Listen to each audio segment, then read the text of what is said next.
Nipah, shigella ഉൾപ്പെടെയുള്ള രോഗങ്ങൾ പ്രതിരോധിക്കുന്നതിൽ ആരോഗ്യവകുപ്പും ജില്ലാ സംവിധാനങ്ങളും തമ്മിലുള്ള ഏകോപനമില്ലായ്മ തുടരുന്നു എന്ന വിമർശനവുമായി പ്രതിപക്ഷ നേതാവ് പിണറായി വിജയൻ. മുൻപുള്ള പ്രതിപക്ഷം ചെയ്തതുപോലെ നിപയെ രാഷ്ട്രീയ ആയുധമാക്കാൻ തങ്ങൾ തയ്യാറല്ല. ഉത്തരവാദിത്തപ്പെട്ടവർക്കിടയിലുള്ള ആശയക്കുഴപ്പം ഇന്നലെയും താൻ ചൂണ്ടിക്കാട്ടി. എന്നാൽ ആരോഗ്യമന്ത്രി അതിനോട് പ്രതികരിച്ചത് ശരിയായ രീതിയിലല്ലെന്നും പ്രതിപക്ഷ നേതാവ് പിണറായി വിജയൻ വിമർശിച്ചു. ഇവിടെ നമ്മുടെ സംസ്ഥാനത്ത് വീണ്ടും നിപ്പ രോഗം സ്ഥിരീകരിച്ചിട്ട് 4 ദിവസങ്ങളായി. നിപ്പ വൈറസിൻ്റെ വ്യാപനം തടയാനുള്ള ഏകോപനം ആ രീതിയിൽ ഉണ്ടാകുന്നില്ല. അപ്പോൾ ഏകോപനമില്ലായ്മ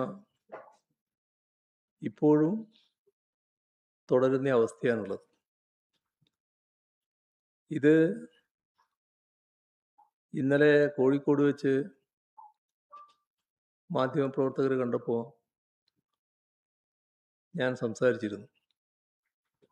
അപ്പം അക്കാര്യത്തിൽ ആരോഗ്യമന്ത്രി പ്രതികരിച്ചത് ശരിയായ രീതിയിലല്ല. പക്ഷെ ഇക്കാര്യത്തിൽ ഒരു കാര്യം ആദ്യമേ തന്നെ വ്യക്തമാക്കുകയാണ്. മുൻപ് നിപ്പ ബാധയുണ്ടായപ്പോൾ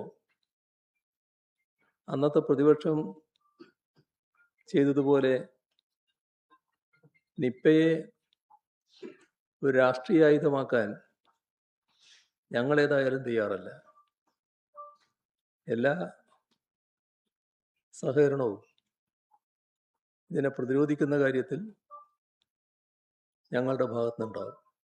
നിപ പ്രതിരോധത്തിനായി സർക്കാരിന് പ്രതിപക്ഷത്തിന്റെ എല്ലാവിധ സഹായങ്ങളും ഉണ്ടാകുമെന്നും പ്രതിപക്ഷ നേതാവ് പറഞ്ഞു. വാർത്താസമ്മേളനത്തിലാണ് അദ്ദേഹത്തിന്റെ പ്രതികരണം.